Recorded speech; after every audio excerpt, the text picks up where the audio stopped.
میں یہ عرض کر رہا تھا معراج نبی صلی اللہ علیہ وسلم کو جسد اطہر کے ساتھ ہوئی. یہ اللہ کی طرف سے ایک معجزہ تھا. آپ صلی اللہ علیہ وسلم بیت المقدس میں گئے.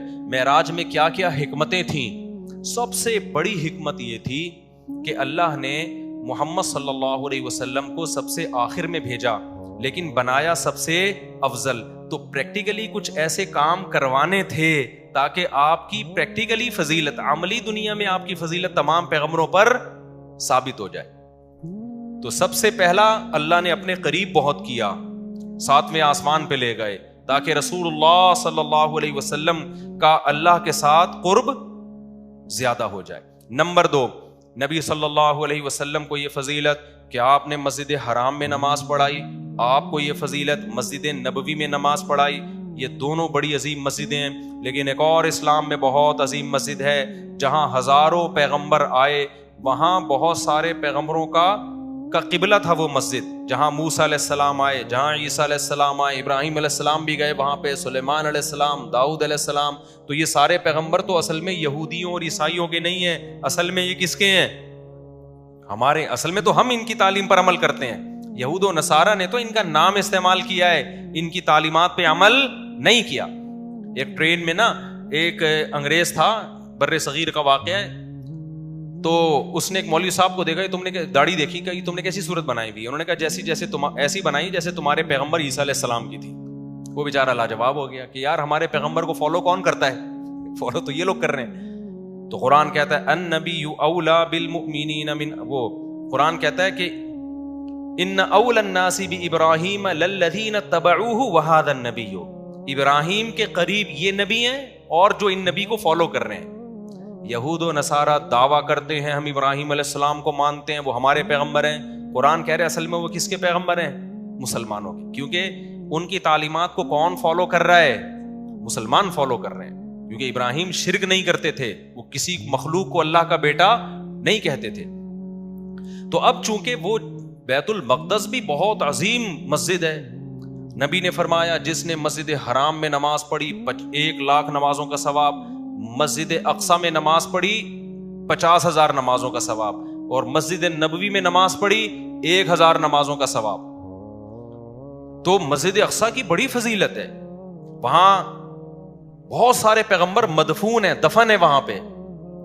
تو اللہ یہ چاہتے تھے کہ اپنے حبیب صلی اللہ علیہ وسلم کو اس فضیلت سے محروم نہ کریں.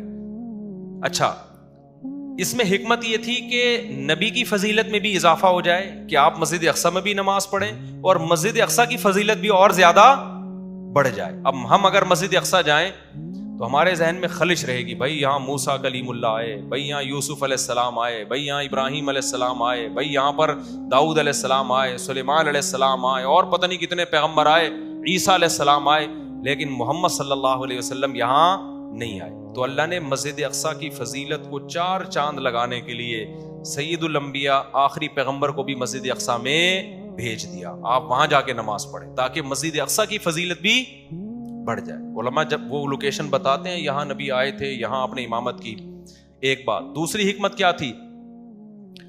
صحیح بخاری کی حدیث، صحیح مسلم کی حدیث کے تمام پیغمبروں کی ہمارے نبی صلی اللہ علیہ وسلم نے مسجد اقصی میں امامت کی ہے. اللہ نے تمام پیغمبروں کو جمع کر دیا، تمام پیغمبروں کو جمع کر دیا، سارے پیغمبر اکٹھے ہوئے وہاں پہ. اس میں بھی کیا مقصد تھا کہ ہمارے نبی صلی اللہ علیہ وسلم کی فضیلت کو ثابت، کیونکہ جو سب سے افضل ہوتا ہے اس کو امام بنایا جاتا ہے. ایک عالم ایک علمی نقطے کی بات کرتے تھے کہ دیکھو حدیث سے یہ بات ثابت ہے کہ سورہ فاتحہ صرف نبی پہ نازل ہوئی ہے. اس سے پتہ چلتا ہے کہ دوسرے پیغمبروں کو شاید سورہ فاتحہ نہ آتی ہو. تو جب ہمارے نبی نے نماز پڑھائی تو ان کے طریقے سے پڑھائی ہوگی یا اپنے طریقے سے؟ اپنے طریقے سے. تو فاتحہ نبی نے پڑھی، پیچھے جو پیغمبر تھے وہ کیا تھے؟ خاموش تھے. اس کا مطلب بغیر فاتحہ کہ ان کی نماز ہو گئی کہ نہیں ہو گئی؟ کیونکہ انہوں نے تو صرف سنی ہے. تو یہ امام حنیفہ کا موقف ہے، امام فاتحہ پڑھے گا، پبلک سنے گی تو نماز ہو جائے گی. لیکن یہ کوئی اتنی بڑی دلیل نہیں ہے کہ اس کو آپ مناظروں میں چیلنج کرنا شروع کر دیں. اصل دلائل ہمارے وہ حدیث ہے من کان لہ امام فقراءۃ الامام لہ قراءۃ. صحیح حدیث ہے، جس شخص کا کوئی امام ہے تو امام کی قراءت مقتدی کے لیے کافی ہے. دوسری صحیح مسلم کی حدیث ہے, امام کو امام بنایا جاتا ہے تاکہ اس کی اقتدا کی جائے. اذا کبر فکبروا, تکبیر کہے تکبیر کہو. واذا قرأ فانصتوا, جب تلاوت شروع کر دے خاموش ہو جاؤ. واذا قال ولا الضالین, جب ضالین کہے تو آمین کہہ دو. اس سے بھی پتہ چلتا ہے کہ امام اور تو یہ دلائل ہمارے. خیر ہم آگے چلتے ہیں. تو اللہ نے اپنے حبیب صلی اللہ علیہ وسلم کی امامت میں تمام پیغمبروں کو جمع کیا تاکہ عملی طور پر بھی رسول اللہ صلی اللہ علیہ وسلم کی فضیلت ثابت ہو جائے. وہاں سے پھر براق کے ذریعے آپ کو آسمانوں میں لے جایا گیا اور یہ چند سیکنڈ میں یہ کام ہوا ہے. اب یہاں پر جو ملحد لوگ ہیں وہ کہتے ہیں یہ کیسے ممکن ہے. ہم کہتے ہیں جب کائنات نہیں تھی پہلی مرتبہ اللہ نے بنا دی, یہ عقلاً ممکن ہے؟ بھائی وہ دھماکہ ہوا تھا نا بگ بینگ تھیوری, ڈھین کر کے کائنات بن گئی تھی, تو دھماکہ خود بخود کیسے ہو گیا؟ انرجی کہاں سے آئی؟ خدا نے اپنی طاقت سے اتنی انرجی پیدا کر دی جو مادے میں تبدیل ہوئی, اور یا مادہ انرجی میں تبدیل ہوا, جو بھی ہوا وہ تو وہاں بیٹھا ہوا کوئی دیکھ رہا ہوگا تو بتا سکتا ہے کیا ہوا تھا. تو وہ جب بغیر سبب کے اتنی بڑی کائنات کو بنا سکتا ہے, اس کا مطلب وہ کچھ کرنے میں کسی سبب کا محتاج نہیں ہے. تو اللہ تعالیٰ کے لیے یہ نبی نے نہیں کیا. اگر نبی نے خود کیا ہوتا تو ایک اعتراض بنتا تھا, بھائی اتنے تھوڑے سے عرصے میں آپ مسجد اقصیٰ سے کیسے ہو کے آ گئے؟ یہ کام کس نے کیا ہے؟ اللہ نے کیا. تو اللہ سب کچھ کر سکتا ہے. اعتراض جب بنتا تھا جب ہم کہتے ہیں یہ محمد صلی اللہ علیہ وسلم نے خود یہ کر لیا ہے, پھر اعتراض بنتا تھا. دوسری بات یہ کہ رسول اللہ صلی اللہ علیہ وسلم کو جو معراج کروائی گئی, اس کی ایک بہت بڑی حکمت یہ بھی تھی تاکہ نماز کی جو فرضیت ہے نا وہ عام احکام کی طرح نہ ہو. معراج پہ بلا کے نبی کو نمازیں دی گئی ہیں تاکہ امت نماز کو دیگر اسلامی احکام کی طرح نہ سمجھے. بھائی آپ نے جب کسی کو گفٹ دینا ہوتا ہے, ایک طریقہ تو یہ ہے کہ آپ پوسٹ کر دیتے ہیں, اس کے گھر میں لیٹر آیا, کھولا تو 5 روپے نکلے اس کے اندر سے, ٹھیک ہے نا, 50 روپے کا نوٹ نکلا. یہ بھی ایک طریقہ ہے گفٹ دینے کا. ایک طریقہ ہے کسی بندے کو بھیج دیا. ایک طریقہ ہے آپ کہتے ہیں یار یہ تو میں یہ بڑا گفٹ آپ کو دینا چاہتا ہوں, یہ میں آپ کی دعوت کروں گا, آپ میرے گھر آئیں گے, کھانا کھائیں گے, سیلفیاں لیں گے ہم دونوں مل جل کے, اس کے بعد یہ ڈبہ میری موجودگی میں کھلے گا, گفٹ کا ڈبہ. آپ سمجھ جاؤ گے بیٹا کوئی چھوٹی چیز نہیں. ویسے ہی اگر گفٹ دینے کے لیے بھیج دے تو خالی ڈبہ ہی بھیج دے. وہ جب گھر بلا کے دیا جائے گا تو چھوٹی چیز گفٹ نہیں دی جاتی. تو اللہ نے اپنے حبیب صلی اللہ علیہ وسلم کو اپنے پاس بلا کے نمازوں کا تحفہ دیا. اور کیسے دیا؟ پہلے 50 نمازیں فرض کی ہیں. دیکھو اللہ نے کرنی 5 ہی تھیں. لوگ کہتے ہیں اگر راستے میں موسیٰ علیہ السلام سے ملاقات نہ ہوتی تو وہ تو 50 ہو جاتی, ہم تو بھر جاتے. اللہ نے 50 دینی نہیں تھی. دینی کتنی تھی؟ 5 ہی دینی تھی, لیکن ایک پروسیس کے تحت دینی تھی. یہ بتانا تھا کہ میں چاہتا تو یہ تھا کہ تم ہر وقت نماز ہی پڑھا کرو, ٹھیک ہے نا. 50 کا تو مطلب یہی ہوتا نا, لیکن مجھے پتا ہے تم یہ کر نہیں سکتے, تو چلو 5 کر لو. ثواب کتنے کا مل جائے گا؟ 50 کا مل جائے. جیسے آدم علیہ السلام سے جو خطا ہوئی اور جنت سے نکلے, تو یہ تو پلاننگ تھی اللہ میاں کی پہلے سے, ٹھیک ہے نا. خطا نہ ہوتی تو جنت سے نہ نکلتے, جنت سے نہ نکلتے تو زمین پہ نہ آتے, زمین پہ نہ آتے تو آزمائش کہاں سے ہوتی؟ تو پیدا تو کس کام کے لیے کیا تھا؟ آزمائش کے لیے. تو اللہ نے کہا چلو شیطان کو تھوڑا سا ورغلانے دو, آدم کو خطا کرانے دو. اللہ کو پتا ہے یہ تو توبہ کر کے ٹھیک ہو جائیں گے, لیکن اس بہانے یہ جنت سے نکلیں گے. پھر ان کی اولاد کو میں بتاؤں گا کہ گناہ وہ چیز ہے جو آپ کو جنت سے نکالتا ہے, اور اگر گناہ ہو جائے تو توبہ وہ چیز ہے جو دوبارہ جنت میں لے جاتا ہے. اور یہ سبق بھی ملے گا کہ شیطان نے بھی غلطی کی, آدم نے بھی غلطی کی. شیطان کو حکم دیا سجدہ کر, شیطان نے کہا نہیں. آدم کو حکم دیا اس درخت کے قریب نہ جانا, آدم بھی چلے گئے. خطا دونوں سے ہو گئی نا. لیکن شیطان سے جب غلطی ہوئی, اللہ کو غصہ آیا, تو شیطان غصے کے جواب میں توبہ کرنے کے بجائے اور اکڑ گیا اور کہنے لگا موت تک زندگی دے, سب کو جہنم میں لے کے جاؤں گا. اکڑا ہوا ہے اب تک. اور آدم کو جب پتا چلا اللہ کو غصہ آیا ہے, تو آدم نے کیا کہا؟ ربنا ظلمنا انفسنا, اے ہمارے رب ہم سے اپنی جان پر ظلم ہو گیا. وَإِن لَّمْ تَغْفِرْ لَنَا وَتَرْحَمْنَا, معاف کر دے, تو نے معاف نہیں کیا برباد ہو جائیں گے. ثُمَّ اجْتَبَاهُ رَبُّهُ, اللہ کہتے ہیں ایسی پسند آئی توبہ, ہم نے آدم کو دوبارہ منتخب بنا دیا. تو ہم شیطان کی اولاد ہیں یا آدم کی؟ تو کام شیطان والے کرنے یا آدم والے؟ ہمارے ایک دوست ہیں مسقط میں, انہوں نے کارڈ چھپایا کہ اولاد آدم کی طرف سے حسن قرات کا انتظام کیا گیا ہے.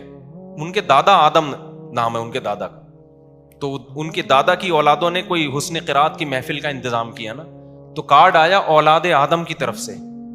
میں حیران کہ یار یہ آدم علیہ السلام کی اولاد تو پوری کائنات ہے, یا کوئی نئے بچے دریافت ہوئے آدم علیہ السلام؟ ہو سکتا ہے کوئی پرانے غار میں سے نکلے ہوں, وہ آدم علیہ السلام کے جو سچی مچی کے قریب کے بچے ہوں, ان کی طرف سے انتظام. میں نے کہا یہ اولاد آدم تو سب لوگ ہی ہیں, تو یہ آپ لوگ کیا؟ انہوں نے کہا ہمارے دادا کا نام تھا آدم. میں نے کہا اللہ تعالیٰ آدم کی اولاد کو صحت اور عافیت والی زندگی اور ایسے پروگرام انعقاد کرنے کی بار بار توفیق عطا فرمائے. تو خیر, ہم کس کی اولاد ہیں؟